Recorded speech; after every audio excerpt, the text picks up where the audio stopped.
To foster innovation and support entrepreneurship, the Directorate of Information Technology, Government of Tripura is set to launch the Tripura Startup Policy 2024 on 24 January 2025. The policy will be launched by Honorable Chief Minister Professor Dr. Manik Saha in presence of Honorable IT Minister Sri Pranojit Singh Roy. This transformative initiative envisages to build a thriving startup ecosystem.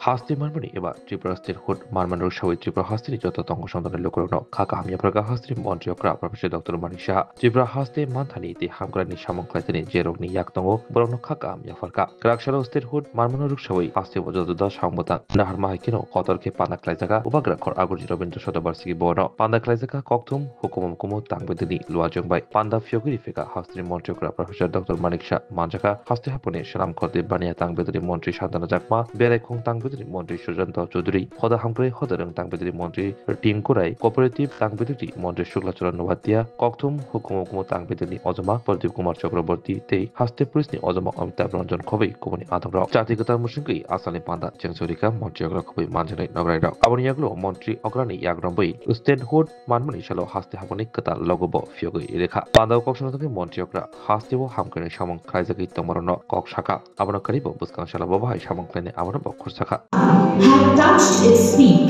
during the reign of Maharaja Veer Vikram Kishore Manik Bahadur.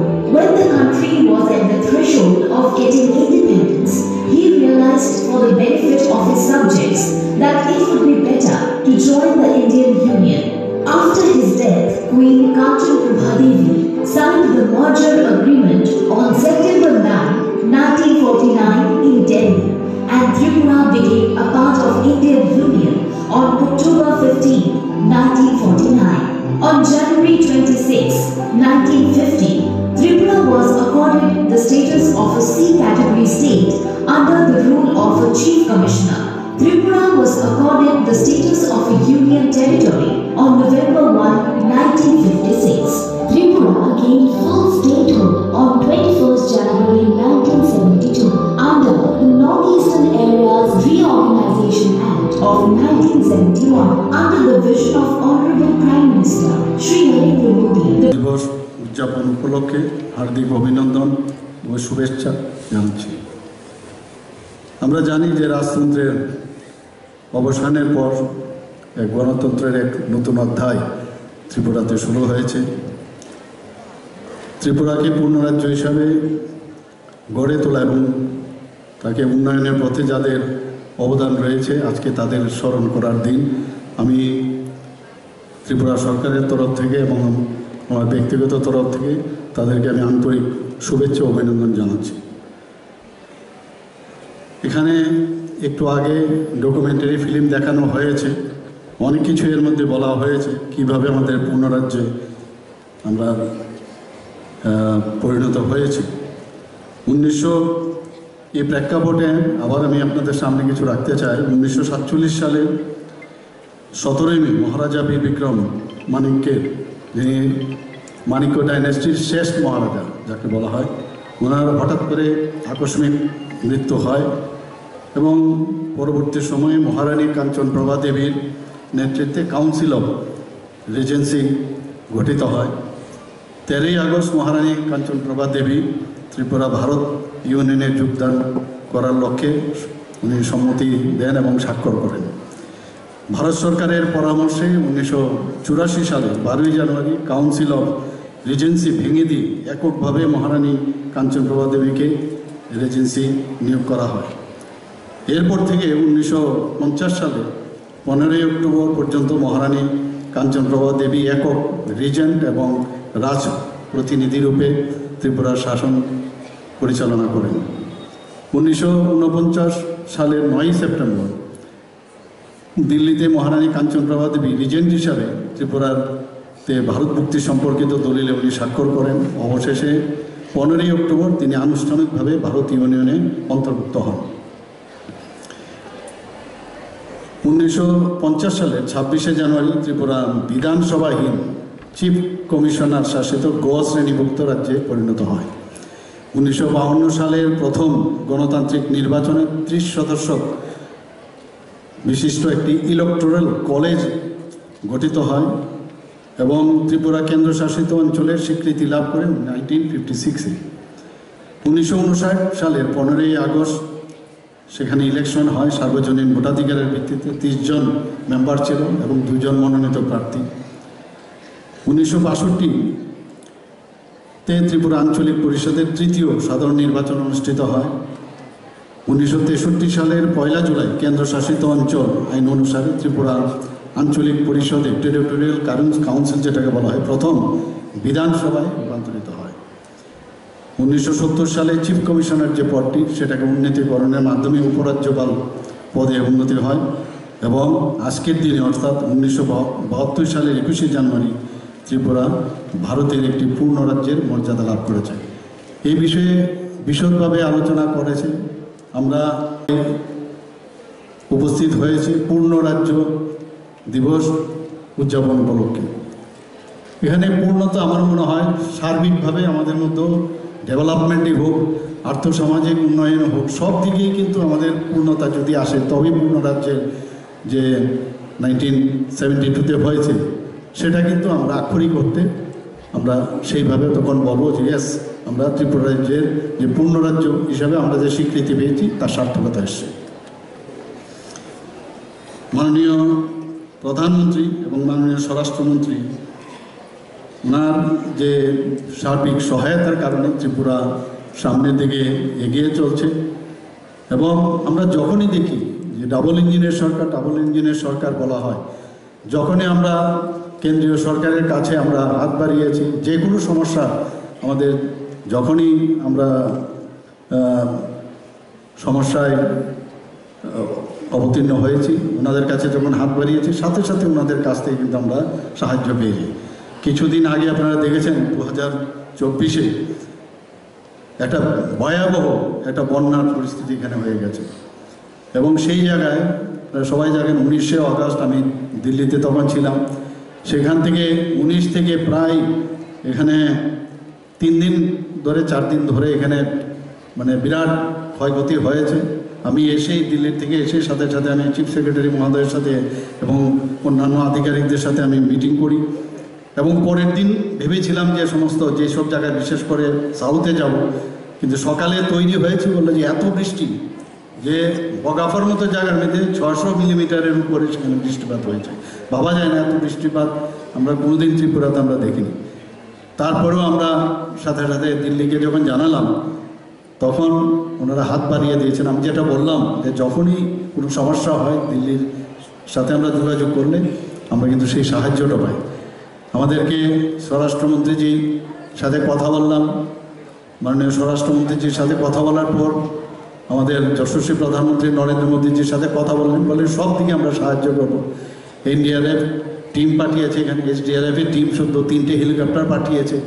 আমরা তখন যেহেতু গাড়ি করে যাওয়া সম্ভব নয়, হেলিকপ্টারে আমি সমস্ত জায়গায় আমি গোমতী ডিস্ট্রিক্ট এবং সাউথ ডিস্ট্রিক্ট, সিপাহীজলা ডিস্ট্রিক্ট সব জায়গায় আমি উপর থেকে দেখলাম। মানে ভাবা যায় না এরকম ডিভাস্টেটেড মানে যে এখানে ক্ষয়ক্ষতি হয়েছে, ল্যান্ডস্লাইড থেকে শুরু করে রাস্তাঘাট, কৃষি, সমস্ত জায়গায় ফিশারি ডিপার্টমেন্ট বলুন, সমস্ত ডিপার্টমেন্ট, এডুকেশন সব ডিপার্টমেন্টগুলো কিন্তু একটা বিরাট মানে ক্ষয়ক্ষতির সম্মুখীন হয়েছে।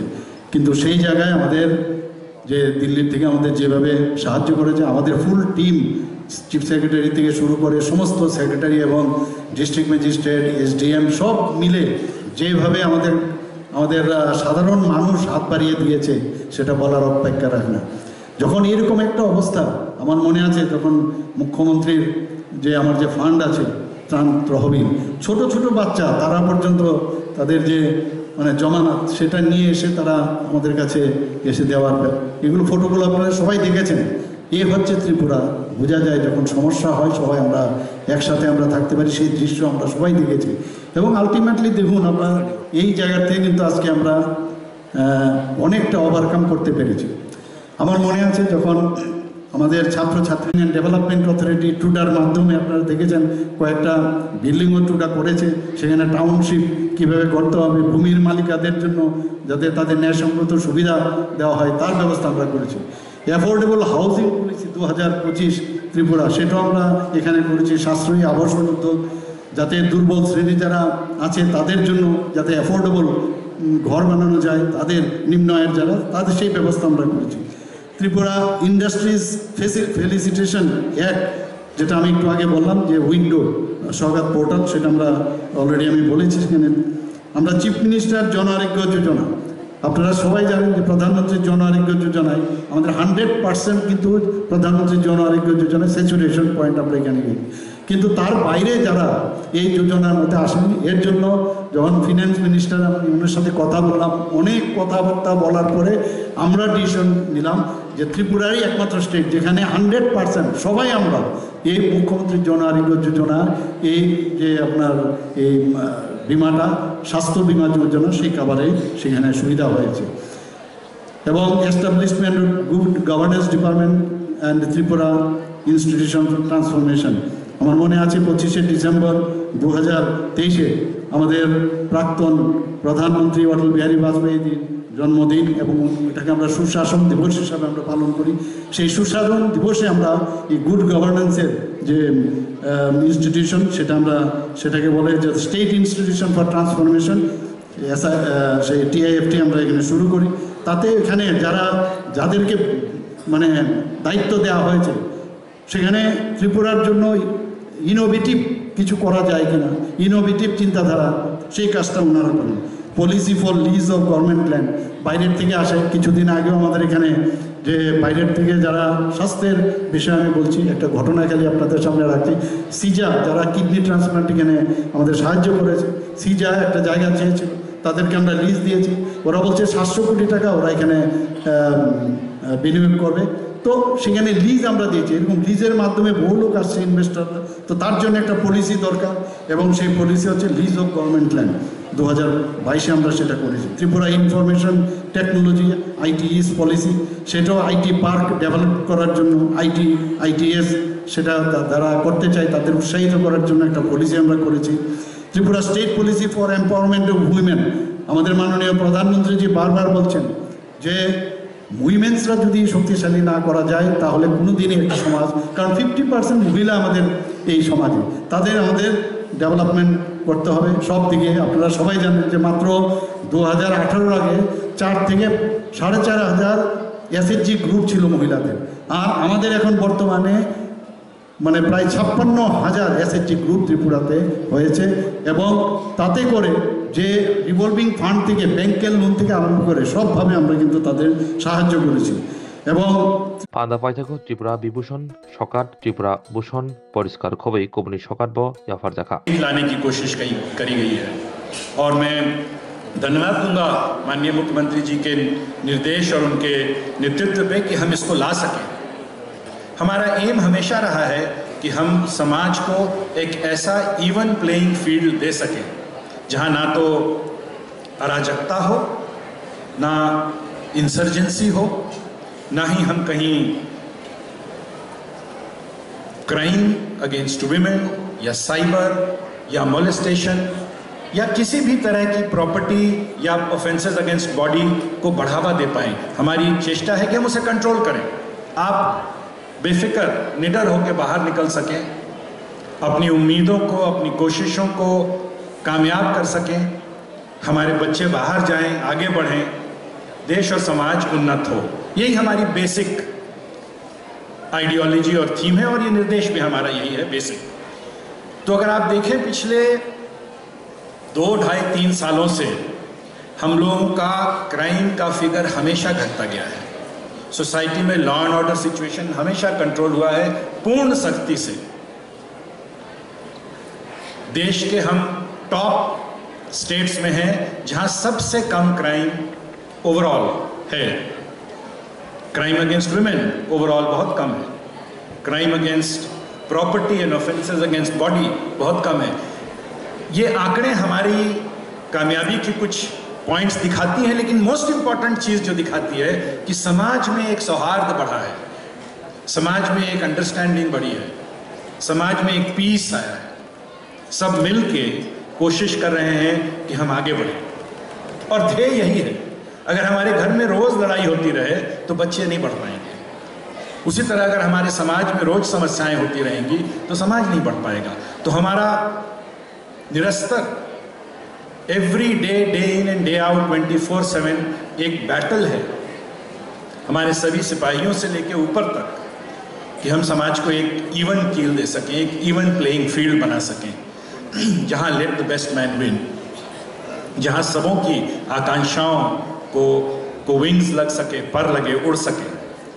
तो हम सब कर्तव्यरत हैं इस ध्येय के लिए, इस टारगेट के लिए कि हमारा राज्य खूब आगे बढ़े, खूब उन्नत हो, खूब पीस रहे, सौहार्द हो, और हम मिल के इस राज्य को आगे बढ़ा सकें। इस चेष्टा में पुलिस और हमारे जितनी भी क्राइम प्रिवेंशन ऑर्गेनाइजेशंस हमारे साथ हैं, हम 100% इस ध्येय को और इस टारगेट को बढ़ाने के लिए लगे हुए हैं। और मेरा पूर्ण विश्वास है कि हम इससे ज़्यादा अच्छा रिजल्ट्स और आगे भी देंगे।